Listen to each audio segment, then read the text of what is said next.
2004년 인도네시아 플로레스 섬에서 고고학자들이 인간 진화에 대한 우리의 상식을 뒤흔드는 발견을 합니다. 어두운 리앙부아 동굴, 멸종한 동물들의 뼈 사이에서 그들은 한 성인 여성의 골격을 발견합니다. 키는 겨우 106cm, 뇌 용적은 약 380세제곱센티미터에 불과했습니다. 침팬지보다도 작은 크기였습니다. 처음에는 모두 이렇게 생각했습니다. 아이의 유골이겠구나. 하지만 뼈를 정밀 분석한 결과 결론은 정반대였습니다. 사망 당시 나이가 약 30살인 성인 인간이었습니다. 게다가 그녀는 먼 고대가 아니라 약 18,000년 전 이미 크로만용인이 복잡한 문화를 만들고 유라시아 전역으로 퍼져나가던 시기에 살고 있었습니다. 학계는 곧바로 뜨겁게 들끓기 시작했습니다. 어떤 학자는 날조라고 소리쳤고 다른 쪽은 드문 기형을 가진 병든 여성일 뿐이라고 주장했습니다. 하지만 뼈는 거짓말을 하지 않았습니다. 연구자들 앞에 서 있던 것은 지금까지 알려진 어느 진화 도식에도 들어맞지 않는 전혀 다른 인류의 한 종이었습니다. 우리는 흔히 이렇게 생각합니다. 현생 인류, 호모사피엔스만이 오늘날까지 살아남았고 다른 모든 인류의 가지들은 오래전에 사라졌다고요. 하지만 과연 그럴까요? 아주 최근까지 우리 곁에 우리와 나란히 살던 다른 사람들도 있었다면 자신들만의 문화와 도구, 어쩌면 신화와 전설까지 지닌 난장이 인간들이 있었다면 오늘 우리는 오랫동안 과소평가되거나 새 종의 등장을 인정하지 않으려는 온갖 설명 아래 묻혀있던 한 이야기를 따라가 보려 합니다. 호모 플로레시엔시스, 일명 호빈이라 불린 사람들에 대한 이야기. 그들이 어떻게 살았고 어떻게 사냥했으며 위험한 섬에서 어떻게 버텨냈는지, 그리고 결국 어떻게 사라졌는지에 대해, 그리고 그들의 존재 사실이 왜 지금까지도 학자들 사이에서 치열한 논쟁을 불러일으키는지에 대해 말입니다. 플로레스 섬은 인도네시아의 자와와 티모르 사이에 자리 잡고 있습니다. 면적 약 1만 3,000제곱킬로미터의 화산성 길쭉한 섬입니다. 수세기 동안 이곳 사람들은 정글 속에 사는 작은 털북숭이 인간들에 대한 전설을 세대에서 세대로 전해왔습니다. 그들은 그 존재들을 에부고고라고 불렀는데 뜻은 대략 뭐든 다 먹어치우는 할멈들입니다. 전승에 따르면 에부고고는 아이만 한 키지만 놀라울 정도로 힘이 센 존재였습니다. 사람 말을 앵무새처럼 따라 할 수 있었지만 항상 그 의미를 이해하는 것은 아니었다고도 합니다. 그리고 마지막 에부고고들은 농부들의 음식과 심지어 아이들까지 훔치기 시작하자 불태워진 동굴에서 쫓겨났으며 그 일이 벌어진 때가 겨우 300년 전쯤이라고 전해집니다. 오랫동안 고고학자들에게 이런 이야기는 그냥 흥미로운 민속일 뿐이었습니다. 듣기에 재미있는 설화? 그 이상은 아니었죠. 그런데 2003년 9월 마이크 모우드 교수가 이끄는 호주 인도네시아 공동 발굴팀이 플로레스에 도착합니다. 그들의 목표는 전혀 다른 것이었습니다. 인도네시아를 거쳐 호주로 이동한 호모사피엔스의 이동 경로를 찾는 것이었죠. 발굴지로 선택된 리앙부아 동굴은 해발 약 500m 높이에 위치해 있습니다. 동굴의 깊이는 대략 40m, 내부 면적은 약 200제곱미터 정도. 고대 인류에게는 거의 이상적인 거처였습니다. 서늘하고 건조하며 골짜기를 내려다볼 수 있고 비와 폭풍을 피할 수 있는 자연 방공호 같은 곳이었으니까요. 2004년 10월 바닥에서 거의 5.9m 깊이까지 내려간 층에서 고고학자 토마스 수티크나는 이상한 것을 발견합니다. 퇴적층 속에서 뼈가 드러나기 시작한 것입니다. 아주 작은 뼈들이었습니다. 처음에는 아이의 유골 같았습니다. 하지만 곧 드러난 두개골의 형태가 그 생각을 뒤집었습니다. 두개골은 분명 성인의 것이었습니다. 사랑니가 모두 나 있었고 뼈의 봉합선은 완전히 닫혀 있었습니다. 골반뼈는 이 개체가 아마도 한 번 이상 출산을 경험한 여성임을 시사했습니다. 발굴팀은 흙 속에서 조심스럽게 그리고 거의 완전한 형태의 골격을 꺼내 올렸습니다. 이 유골에는 LB1 리앙부아 1번이라는 표식이 붙었습니다. 훗날 새로운 종의 첫 번째 알려진 대표가 되는 개체였습니다. 그리고 같은 2004년 10월 학술지 네이처에는 호모 플로레시엔시스라는 이름을 공식적으로 제안하는 논문이 실립니다. 전 세계는 플로레스의 사람들을 알게 됩니다. 하지만 이야기는 여기서 끝나지 않았습니다. 이후 몇 년 동안 고고학자들은 적어도 9개체 이상의 추가 뼈를 발견합니다. 모두 체격 비율이 비슷했습니다. 모두 믿기 어려울 정도로 키가 작았습니다. 그리고 모두 연대 측정 결과 기존의 인간 진화 도식이라면 태어나서는 안 될 만큼 너무 늦은 시대에 살았던 존재들이었습니다. 방사성탄소 연대 측정은 연구자들을 더욱 놀라게 했습니다. 가장 오래된 뼈는 대략 9만 5천 년 전, 가장 최근의 것은 약 12,000년 전으로 나왔습니다. 이는 플로레스인이 최소한 8만 년 이상 이 섬에서 살았다는 뜻이었습니다. 그리고 그들이 사라진 시점은 마지막 빙하기가 끝난 뒤였습니다. 그들은 우리 호모사피엔스와 같은 시대를 살았습니다. 어쩌면 어딘가에서 우리의 먼 조상들과 실제로 마주쳤을지도 모릅니다. 이것은 단순한 흥미거리가 아니라 인류사의 그림을 완전히 다시 보게 만드는 사실입니다. 성인인데 키는 6살짜리 아이 정도인 사람을 상상해 보세요. 이제 그 사람의 뇌가 3살짜리 아이보다도 작다고 상상해 보세요. 그리고 마지막으로 그런 몸을 가진 존재가 복잡한 석기를 만들고 덩치 큰 동물을 사냥하며 아마도 불까지 사용하고 있었다고 생각해 보십시오. 연구자들이 비공식적으로 플롯이라고 부른 엘비어는 키가 약 106cm였습니다. 몸무게는 약 25에서 30kg으로 추정됩니다. 현대 기준으로라면 7살짜리 아이 1명의 몸무게와 비슷합니다. 그러나 몸의 비율은 현대 인류 아이와는 전혀 달랐습니다. 플로시의 두개골 용적은 고작 380세제곱센티미터였습니다. 비교를 위해 말하자면 현대 인류의 평균 뇌 용적은 약 1350세제곱센티미터입니다. 침팬지는 대략 400세제곱센티미터, 300만 년 전 살았던 오스트랄로피테쿠스는 약 450세제곱센티미터였습니다. 플로레스인은 매우 오래전 조상들 수준의 뇌 크기를 가지고 있으면서도 겨우 18,000년 전쯤을 살았습니다. 두개골의 형태도 상당히 원시적이었습니다. 이마는 낮고 뒤로 누운 듯 했고 눈 위는 튀어나온 눈썹 능선이 두껍게 가로지르고 있었습니다. 턱끝은 거의 없었고 두개골 뼈 자체도 두꺼웠습니다. 이런 특징은 150만 년 전 살았던 호모 에렉투스 직립인을 떠올리게 했습니다. 다만 전체가 인형처럼 축소된 모습이었죠. 이 작은 두개골에 비해 치아는 꽤 컸습니다. 어금니는 구조가 단순하고 에나멜층이 두꺼운 보다 원시적인 타입이었습니다. 반대로 앞니는 비교적 작았습니다. 이런 치아 조합은 지금까지 알려진 어느 인류종에서도 보이지 않습니다. 팔 역시 이상했습니다. 몸에 비해 상대적으로 더 길었고 손가락은 짧고 약간 구부러진 형태였습니다. 엄지는 호모사피엔스만큼 자유롭게 다른 손가락과 마주보며 움직이지 못했기 때문에 아주 정밀한 소근육 동작에는 불리했을 것입니다. 그러나 손가락 뼈는 두껍고 튼튼했습니다. 꽤 강한 힘을 쓸 수 있는 손이었던 것이죠. 위팔뼈의 비율도 독특했고 어깨뼈는 현대 인류보다 훨씬 앞으로 기울어져 있었습니다. 이는 어깨 구조가 오스트랄로피테쿠스나 심지어 침팬지와도 닮아 있음을 보여줍니다. 겉보기에는 플로레스인들이 이미 두 발로 걷는 것이 기본이었지만 여전히 나무를 잘 타는 능력을 유지하고 있었던 듯합니다. 골반은 넓고 짧았습니다. 대퇴골은 두껍고 튼튼해서 상당한 하중을 견딜 수 있는 구조였습니다. 경골의 형태를 보면 그들의 걸음걸이는 우리와 조금 달랐던 것으로 보입니다. 발은 키에 비해 지나치게 컸습니다. 키가 106cm인데 비해 발 길이는 약 20cm였죠. 참고로 키 170cm인 현대인이라면은 보통 발 길이는 26cm 정도입니다. 무엇보다 인상적인 것은 발의 모양이었습니다. 우리가 가진 것 같은 뚜렷한 아치가 거의 없었습니다. 엄지는 짧고 다른 발가락 라인에서 약간 비켜나 있었으며 나머지 발가락들은 더 길고 굽어 있었습니다. 이런 발은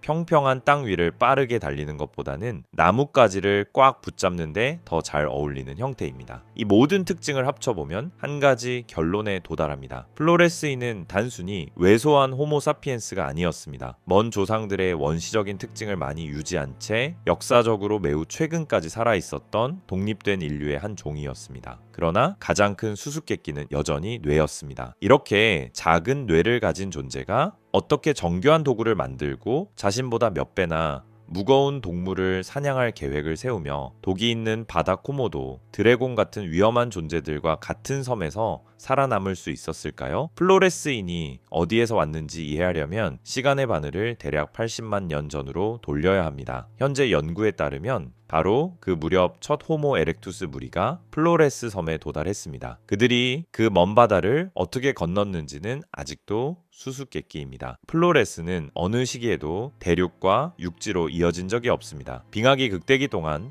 해수면이 120m나 낮아졌을 때조차 섬과 아시아 대륙 사이에는 여전히 바다 장벽이 남아 있었습니다. 가장 좁은 부분인 롬복 해협만 해도 대략 35km 너비에 수심이 1000m를 넘습니다. 그럼에도 불구하고 호모 에렉투스는 어쩐지 바다 건너편에 발을 디뎠습니다. 거센 폭풍이나 쓰나미 이후 떠내려온 통나무 뗏목에 우연히 실려왔을지도 모릅니다. 아니면 이미 의도적으로 조잡한 배를 만들 줄 알았을지도 모릅니다. 직접적인 증거는 아직 없습니다. 다만 아주 오래전 사람들이 어쨌든 이 섬에 도착했다는 사실만큼은 부정할 수 없습니다.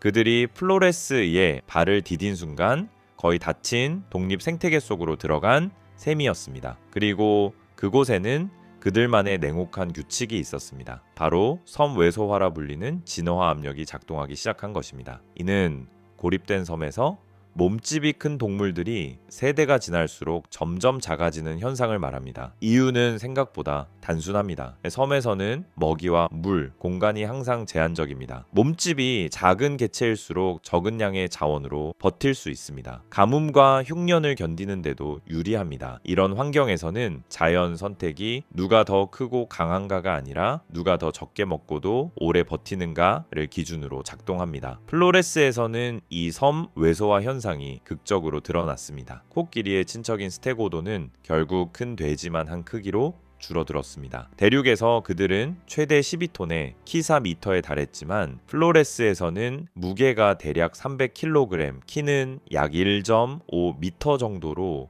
줄어들었습니다. 반대로 작은 동물들은 종종 몸집이 커졌습니다. 이것이 같은 맥락의 또 다른 현상, 즉 섬 거대화입니다. 큰 포식자가 없는 환경에서 작은 설치류들은 점점 덜 두려워하고 점차 덩치가 커집니다. 플로레스에는 토끼만 한 거대 쥐들이 살았습니다. 그들의 뼈는 플로레스인들의 유골과 같은 문화층에서 발견됩니다. 여기에 포식자들도 가세했습니다. 세계에서 가장 큰 도마뱀인 코모도 왕도마뱀 역시 플로레스에 서식했습니다. 성체는 길이 약 3m, 몸무게는 70kg에 이를 수 있습니다. 그들의 침에는 쇼크와 심각한 출혈을 일으키는 독성 성분이 들어 있습니다. 이런 포식자는 평지로 나오는 모든 존재를 사냥 대상으로 볼 수 있었고 기회만 있다면 사람도 예외가 아니었을 것입니다. 이처럼 팽팽한 환경 속에서 호모 에렉투스는 서서히 변하기 시작했습니다. 세대가 바뀔 때마다 평균 키는 조금씩 줄었습니다. 이 과정은 수십만 년에 걸쳐 진행되었습니다. 연구자들의 추정에 따르면 대략 만 년마다 평균 키가 몇 센티미터씩 줄어들었고 그 결과 30만 년이 지나면서 키 약 160cm였던 사람들이 106cm밖에 되지 않는 존재로 바뀌게 된 것입니다. 그러나 줄어든 것은 몸만이 아니었습니다. 뇌의 크기도 함께 감소했습니다. 바로 이 지점이 가장 격렬한 논쟁을 불러온 부분입니다. 일반적으로 영장류에서는 몸집이 줄어들면 뇌도 어느 정도 비례해서 작아지지만 플로레스인의 경우 그 비율이 지나치게 크다는 것이죠. 키가 160cm인 호모 에렉투스의 뇌가 약 900세제곱cm였다면 이를 106cm로 줄여 환산했을 때 기대되는 값은 대략 650세제곱cm 정도일 것입니다. 하지만 실제 플로레스인의 뇌는 그보다 훨씬 작은 380세제곱cm 수준이었습니다. 몸 전체보다 뇌가 더 크게 압축된 셈입니다. 왜일까요? 한 가지 가능한 설명은 에너지 문제입니다. 뇌는 인체에서 가장 에너지 소모가 큰 기관입니다. 전체 에너지 소비량이 대략 20%를 차지합니다. 자원이 불안정한 섬 환경에서 지나치게 큰 뇌는 치명적인 사치가 될 수 있습니다. 진화는 아마 타협을 선택했을 것입니다. 부피는 줄이되 내부 구조를 재배치하는 방향으로요. 엘비언의 두개골을 컴퓨터 단층 촬영한 결과 흥미로운 사실이 드러났습니다.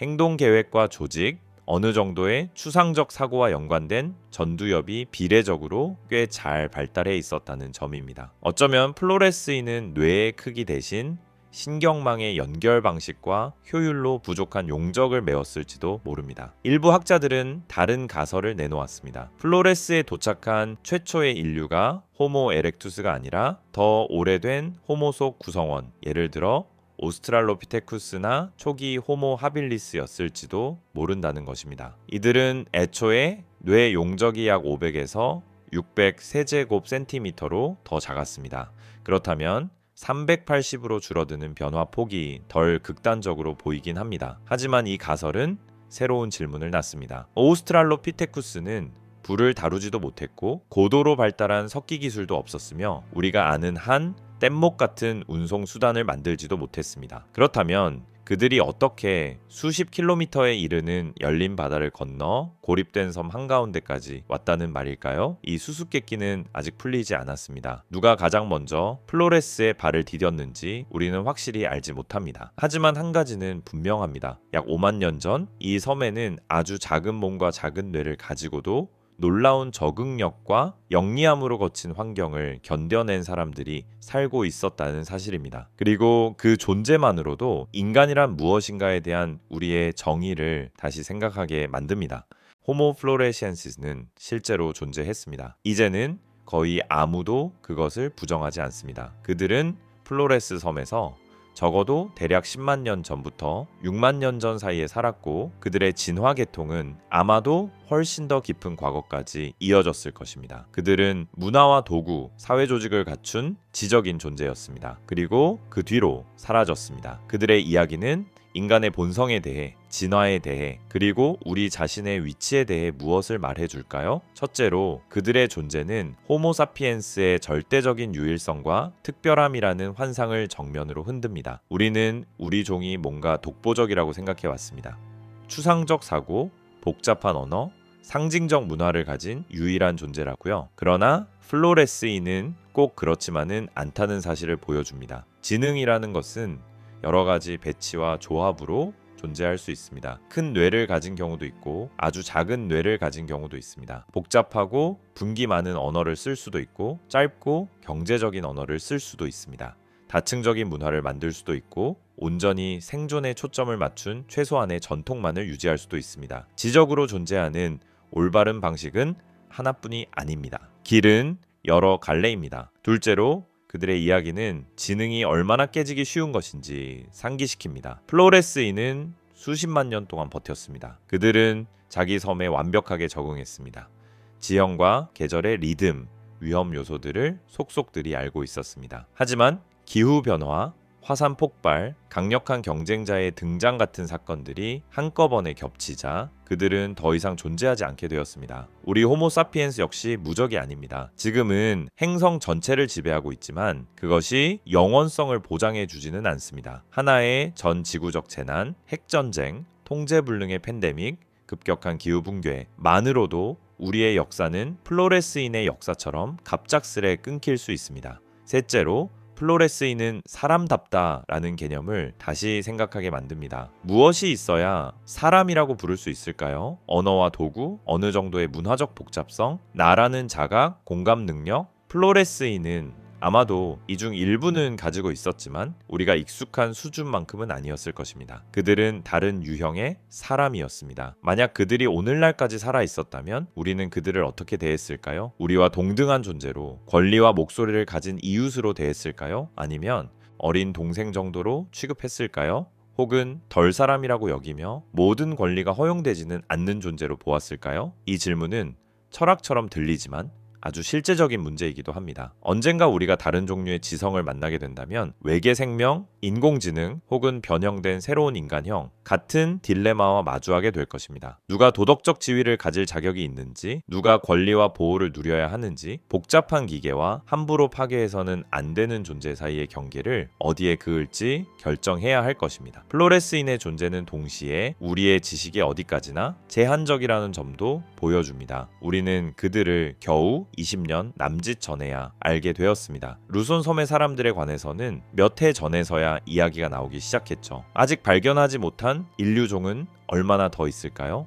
지층과 동굴 속의 뚜렷한 흔적도 남기지 못한 채 사라진 종은 얼마나 될까요? 새로운 발견이 나올 때마다 인간 진화의 그림은 더 복잡하고 입체적으로 변해갑니다. 불과 20년 전만 해도 우리는 대략적인 큰 줄기는 이해했다고 생각했습니다. 하지만 이제 분명해졌습니다. 우리는 아직 표면만 살짝 긁었을 뿐이라는 사실이요. 인류의 진화 계통수는 우리가 상상했던 것보다 훨씬 더 울창하고 뒤엉켜 있으며 의외의 가지들로 가득합니다. 아마도 인류의 역사 대부분 동안에는 항상 여러 종의 사람이 동시에 존재했을 것입니다. 우리는 지난 4만에서 6만 년 동안 우리가 아는 한 유일한 인류로 살아왔습니다. 하지만 이 상황이야말로 오히려 예외일 가능성이 큽니다. 수백만 년 동안 서로 다른 여러 종의 인간이 나란히 살았습니다. 먹이와 땅을 두고 경쟁했고 때로는 협력했으며 서로 교배하여 유전자를 섞기도 하고 사냥법과 기술을 서로 훔쳐보기도 했습니다. 그리고 차례차례 사라져갔습니다. 네안데르탈인, 데니소바인, 플로레스인,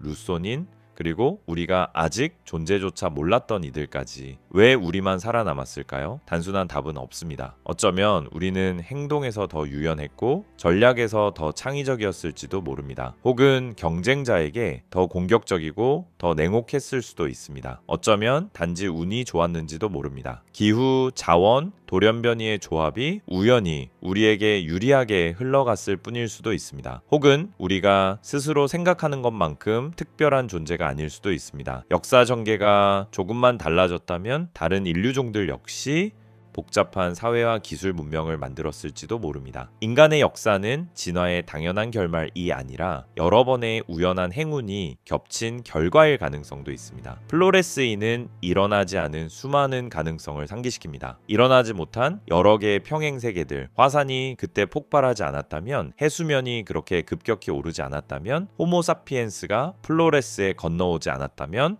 펼쳐졌을지도 모를 이야기들 말입니다. 그런 다른 세계에서라면 플로레스인은 여전히 자기 섬에 살고 있을지도 모릅니다. 더 복잡한 언어를 발전시키고 도구의 종류를 늘리고 다른 인류종들과 더 적극적으로 교류했을 수도 있습니다. 키는 작지만 눈치 빠르고 영리한 존재로 현대 문명 속 자신만의 자리를 찾아냈을지도 모릅니다. 하지만 역사는 만약을 허락하지 않습니다. 역사는 오직 실제로 일어난 일만 기록합니다. 그리고 실제로 일어난 일은 이렇습니다. 플로레스인은 멸종했습니다. 그들의 특별한 형태의 지능은 사라졌고 그들의 진화 실험은 끝났습니다. 우리에게 남은 것은 뼈와 돌, 얇은 화산재의 층뿐입니다. 우리는 그것들을 더듬어 그들의 삶의 장면들을 조심스럽게 복원하려 합니다. 비 오는 밤 리앙부와 동굴에서 그들이 무엇을 느꼈을지 상상해 보려 합니다. 그리고 한 가지를 더 할 수 있습니다. 그들을 기억하는 것, 그들의 이야기를 인간 진화라는 더 크고 때로 비극적이지만 장엄한 서사 속에 포함시키는 것입니다. 이것은 우리가 유일한 주인공이 아닌 이야기입니다. 이 지구 위를 걸었던 유일한 지적 존재가 우리만이 아니었던 이야기. 우리는 그저 마지막까지 남아있는 가지일 뿐입니다. 한때 많은 목소리로 숲을 울리던 거대한 나무 위에 남은 마지막까지, 그리고 언젠가 우리 역시 퇴적층 속에 뼈로만 남게 될지도 모릅니다. 우리 뒤에 올 또 다른 종에게 연구 대상이 되어 그들은 우리 두개골과 지늘게 잠긴 도시 흙 속에서 발견한 플라스틱 조각을 보며 스스로에게 물을 것입니다. 이 호모사피엔스라는 존재는 누구였을까? 어떻게 살았을까? 왜 사라졌을까? 라고요. 그때 우리는 오늘날의 우리에게 플로레스인이 그러하듯 그들에게도 하나의 조용한 상기임이 될 것입니다. 어떤 지능도 영원하지 않다는 사실에 대한 오늘의 리앙부와 동굴은 텅 비어 있습니다. 고고학자들은 발굴을 마쳤고 뼈는 박물관과 연구실로 옮겨졌습니다. 도구들은 목록에 기록된 뒤 수장고 깊은 곳으로 들어갔습니다. 하지만 잠시 숨을 멈추고 상상력을 조금만 풀어주면 어둠 속에서 아직도 희미한 삶의 메아리가 들리는 것만 같습니다. 7만 년 전 이 동굴을 떠올려 봅시다. 입구 근처에서는 작은 모닥불이 은은히 타고 있습니다. 어쩌면 번개를 맞은 나무나 흘러내린 용암에서 옮겨와 겨우겨우 지켜온 불일지도 모릅니다. 그 옆에는 15에서 20명가량의 작은 사람들로 이루어진 무리가 낮 사냥을 마치고 돌아와 앉아 있습니다. 아이들은 입구 근처에서 놀고 있고 어른들은 그들을 예의주시합니다. 남자들은 며칠 전에 겨우 쓰러뜨린 스테고돈의 가죽을 손질합니다. 여자들은 숲에서 캐온 뿌리와 과일을 펼쳐놓고 무엇이 먹을 수 있는 것인지 무엇이 독성인지 다시 한번 확인합니다. 그들은 이야기를 나눕니다. 아마도 짧은 단어와 끊어진 문장, 우리가 이해하지 못할 억양과 소리, 손짓과 표정으로 말을 이어가겠지요. 하지만 분명한 것은 그들이 소통하고 있다는 사실입니다. 낮에 일어난 일을 나누고 경험을 전하고 내일은 어디에서 먹이를 찾아야 할지 의논합니다. 먹이를 어떻게 나눌지, 약하거나 다친 이들을 어떻게 돌볼지 결정합니다. 그들은 단순히 본능에만 휘둘리는 짐승이 아니었습니다. 그들은 사람이었습니다. 다른 유형의 사람, 키가 더 작고 문화가 더 단순했을 뿐 그래도 분명한 사람이었습니다. 그들은 아이들을 사랑했고 노인을 돌보았으며 죽은 이를 슬퍼했습니다. 사냥이 성공한 날에는 기뻐하고 배부른 날에는 안도했을 것입니다. 그들은 자기 섬을 우리가 결코 알 수 없을 정도로 잘 알고 있었습니다. 어느 산길이 안전한지, 어떤 나무에 먹을 열매가 열리는지, 스테고돈이 어느 물가로 물을 마시러 오는지 세세한 것까지 알고 있었을 것입니다. 이런 지식은 작은 조각들로 모여 수천 세대를 거치며 이어졌습니다. 그리고 어느 날 그것이 갑작스러운 사건이었든 아니면 아주 서서히 진행된 과정이었든 우리는 아직 알지 못하지만 모든 것이 끊어졌습니다. 마지막 플로레스인이 죽었습니다. 마지막 모닥불이 꺼졌습니다. 마지막 도구가 손에서 미끄러져 떨어져 땅 속에 묻혔습니다. 동굴은 다시 빈 공간이 되었습니다. 자연은 곧 본래의 자리를 되찾았습니다. 모닥불이 있던 자리에는 식물이 자라기 시작했고 동굴 안에는 동물들이 드나들었습니다. 바람과 물은 먼지와 모래, 암석 파편을 실어와 뼈와 돌 위를 천천히 덮었습니다. 그렇게 1000년, 10,000년이 지나고 다시 수만 년이 흘렀습니다. 지상에서는 삶이 계속되었습니다. 섬에는 다른 사람들이 들어왔습니다. 우리 호모사피엔스였습니다. 그들은 골짜기에 정착하고 시간이 흘러 마을을 그리고 도시를 세웠습니다. 산속 작은 사람들에 대한 전설을 입에서 입으로 전하며 살았습니다. 발밑 어딘가에 정말로 그들의 뼈가 묻혀 있다는 사실은 모른 채요. 오랜 비밀을 품은 땅 위에서 그저 일상을 이어갔습니다. 그러다가 2003년 리앙부의 삽과 붓을 든 고고학자들이 들어갔습니다. 그리고 비밀은 천천히 모습을 드러내기 시작했습니다. 시간의 어둠 속에서 잊힌 인류가 돌아온 것입니다. 다른 진화의 길을 걸었던 증인, 역사가 전혀 다른 모습이었을지도 모른다는 하나의 강렬한 힌트. 이 발견은 오늘을 사는 우리에게 무엇을 남겨줄까요? 플로레스인의 이야기를 통해 우리는 어떤 교훈을 얻을 수 있을까요? 이 첫 번째 교훈은 겸손에 관한 것입니다. 우리는 창조의 정점도 아니고 진화의 최종 목적지도 아닙니다. 그저 수많은 가능성 가운데 하나의 조합, 지금 이 시대와 이 환경에서는 우연히 잘 작동하고 있을 뿐인 하나의 패턴일 뿐입니다. 플로레스인은 호모사피엔스의 지구 지배가 보장된 지위가 아니라 일시적인 상황에 불과하다는 사실을 상기시킵니다. 그들 또한 언젠가는 자기 섬을 거의 온전히 장악하고 있었을 것입니다. 수십만 년 동안 그곳에서 살았습니다. 그러나 지질학적 시간의 스케일로 보면 그들은 거의 한순간에 사라졌습니다. 하나의 거대한 화산 폭발, 몇 차례의 기후 변화, 몇 번의 운 나쁜 사건들이 겹치자 거의 100만 년 가까이 이어져 온 진화의 역사가 갑자기 끊어졌습니다. 두 번째 교훈은 다양성의 가치에 관한 것입니다. 각각의 인류종은 하나의 독립된 이야기였습니다. 자연이 시도한 하나의 실험이었습니다. 각기 다른 유전자 조합, 다른 사고방식, 다른 도구와 전통, 하나의 종이 사라질 때마다 단순히 목록에서 이름 하나가 지워지는 것이 아니라 다시는 반복되지 않을 가능성의 세계 하나가 통째로 사라지는 것입니다. 우리는 지금 6번째 대멸종의 시대에 살고 있습니다. 해마다 수백 종의 생물이 사라집니다. 곤충에서부터 고래 같은 해양 포유류까지 그 가운데 상당수는 우리의 활동 때문에 사라집니다. 각 종의 소멸은 세상을 가난하게 만듭니다. 언젠가 전혀 새로운 방향으로 진화할 수도 있었던 길을 하나씩 봉인해 버리는 것입니다. 만약 우리가 플로레스인이 아직 살아있을 때 그들을 알고 있었다면 과연 그들을 지키려 했을까요? 우리와는 다른 또 하나의 인류종을 도덕적으로 보호해야 할 대상으로 여겼을까요? 이 질문은 이론처럼 들리지만 매우 현실적인 문제입니다. 오늘날 우리는 비슷한 질문을 지적 능력을 보이는 대형 유인원이나 고래, 돌고래 같은 동물들 앞에서 마주하고 있습니다. 우리의 눈앞에서 사라져가는 이 존재들을 두고 말입니다. 세 번째 교훈은 적응과 그 한계에 대한 것입니다.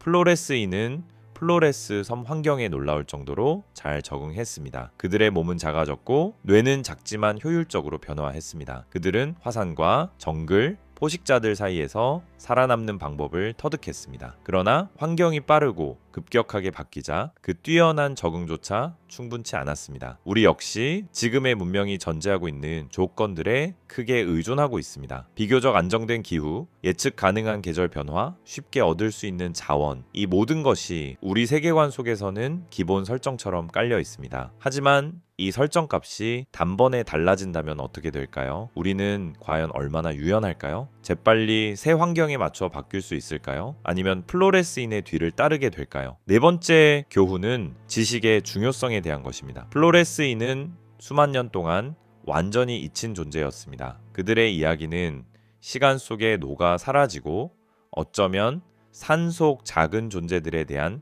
흐릿한 전설만이 아주 먼 메아리처럼 남았을 뿐입니다. 그들에게 다시 말할 기회를 준 것은 과학이었습니다. 뼈와 돌, 화산재의 층이 과학이라는 도구를 통해 다시 목소리를 얻은 것입니다. 땅 속에는 아직 얼마나 많은 이야기가 숨어 있을까요? 우리가 아직 발견하지 못한 인류종은 몇이나 될까요? 아무에게도 목격되지 못한 채 조용히 끝나버린 진화의 길은 몇이나 될까요? 고고학 발굴 한 번 한 번이 어둠 속에 묻힌 과거의 조각 하나를 건져 올릴 수 있는 기회입니다.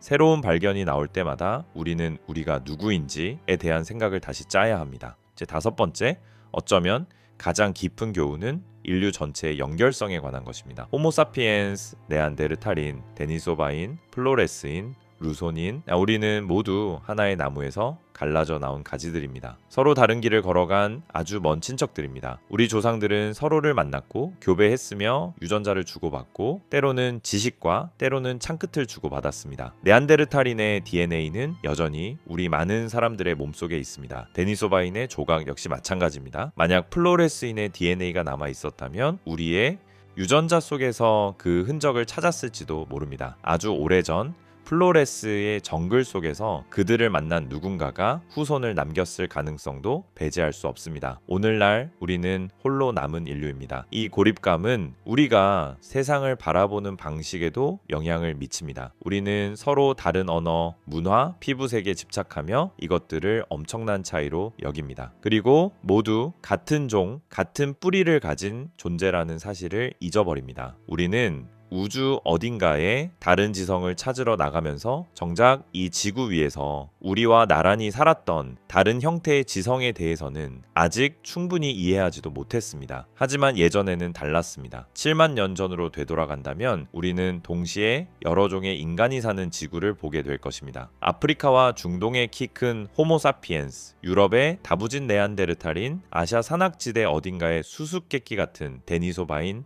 그리고 초록빛 선 플로레스의 작은 플로레스인, 각 종마다 다른 몸, 다른 문화, 다른 세계관을 가지고 있었을 것입니다. 상상해 봅시다. 만약 이 모든 이들이 오늘날까지 살아 있었다면 지금 지구 위의 한 종이 아니라 5에서 10종쯤의 인간종이 공존하고 있다면 우리의 국가, 종교, 철학은 어떤 모습이었을까요? 우리라는 개념은 어떻게 정의되었을까요? 어쩌면 지금과 같은 형태의 인종주의는 애초에 생겨나지 않았을지도 모릅니다. 어릴 때부터 진짜 종종 간의 차이를 보고 자랐다면 호모사피엔스 안에서의 언어나 피부색 차이는 너무 사소해 보여 집착할 가치조차 없었을지도 모릅니다. 대신 우리는 다양함 자체를 훨씬 더 자연스럽게 받아들이며 사람다움이라는 것이 여러 모양을 가질 수 있음을 체감했을지도 모릅니다. 혹은 그 반대였을지도 모릅니다. 종들 사이의 갈등이 지금 우리가 겪는 전쟁보다 훨씬 더 잔혹했을 수도 있습니다. 서로를 완전히 다른 존재로 느끼며 땅과 자원을 두고 끝없는 싸움을 벌였을지도 모릅니다. 우리는 이 답을 알 수 없습니다. 역사는 이미 다른 길을 택했습니다. 우리는 혼자 남았고 이제는 우리 자신의 미래뿐 아니라 이미 끊어진 모든 가지들의 기억까지 짊어지고 있습니다. 시간 속으로 사라져간 우리의 진화적 사촌들을 기억할 책임이 우리에게 있는 셈입니다. 플로레스인은 기억받을 가치가 있습니다. 교과서 속의 희귀 사례나 제목을 장식하는 호빗 인간 정도로 소비되는 존재가 아니라 인류 공동의 역사 한 부분으로서 말입니다. 사람이 되는 방식은 여러 가지가 있을 수 있다라는 증거로 지성이 다양한 얼굴을 할 수 있다라는 증거로 진화가 직선이 아니라 수없이 갈라지는 길이라는 사실을 보여주는 예로 기억되어야 합니다. 마지막 플로레스인이 눈을 감던 순간 그가 동굴 아니었든 화산재가 쌓인 땅 위였든 깊은 산골짜기였든 세상에서 무언가가 영원히 사라졌습니다. 현실을 바라보는 특별한 시선, 고유한 방식의 지성과 사회성, 그리고 생명. 그럼에도 그들의 이야기가 완전히 끊긴 것은 아닙니다. 우리가 그들에 대해 말하고 그들의 뼈와 도구를 연구하며 그들은 어떤 존재였을까라는 질문을 던지는 동안 그들은 우리의 상상과 자기 이해 속에서 계속 살아 있습니다. 그들은 우리가 그들을 바라보는 동시에 우리가 누구인지 되묻게 만드는 거울이 되었습니다. 오늘의 리앙부와 동굴은 비어있지만 침묵하고 있지는 않습니다. 동굴은 여전히 이야기를 들려줍니다. 큰 섬에서 살던 작은 사람들에 대한 이야기, 자신들의 팔 길이와 크게 다르지 않은 창을 들고 거대한 스테고돈을 사냥하던 이들에 대한 이야기, 우리 뇌의 3분의 1도 안 되는 작은 뇌를 가지고도 세대를 거쳐 생존에 필요한 지식을 물려주던 이들에 대한 이야기, 그리고 이렇게 말하는 이야기입니다. 인간의 존엄은 키나 두개골의 부피로 재는 것이 아니라는 것. 지성은 추상적 사변만이 아니라 적응하고 협력하고 서로를 돌보며 살아가는 능력 속에도 있다라는 것. 무엇보다 우리가 결코 완전히 혼자가 아니었다는 사실에 대한 이야기입니다. 우리의 뒤에는 다양한 형태의 사람들로 가득했던 수백만 년의 진화사가 있습니다. 그리고 앞에도 언젠가 우리가 지금의 플로레스인처럼 낯설고 멀게 느껴질지도 모를 또 다른 수백만 년이 기다리고 있을지 모릅니다. 호모 플로레시엔시스는 멸종했습니다. 그러나 그들의 메시지는 살아 있습니다.